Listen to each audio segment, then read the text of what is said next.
সবুজ মাটির বুকটি চিরে লাঙল যদি চলে, সোনার ফসল হাসবে ওরে দেশের কুলের তলে।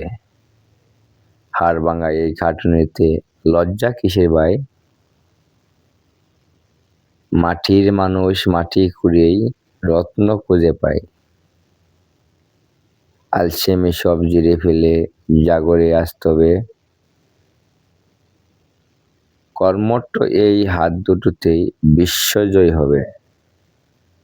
শুভ সকাল। আজ সোমবার ৯ই ফেব্রুয়ারি ২০২৬ খ্রিস্টাব্দ, ২৬শে মাঘ ১৪৩২ বঙ্গাব্দ, ২০শে শাবান ১৪৪৭ হিজরি। আজ বছরের ৪০তম দিন।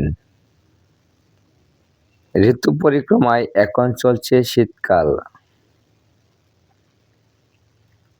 আজ বিশ্ব পিৎজা দিবস। আজ বাঙালি শিক্ষাবিদ, প্রাবন্ধিক ও অনুবাদক কবির চৌধুরীর শুভ জন্মদিন। শুভ হোক সারাদিন।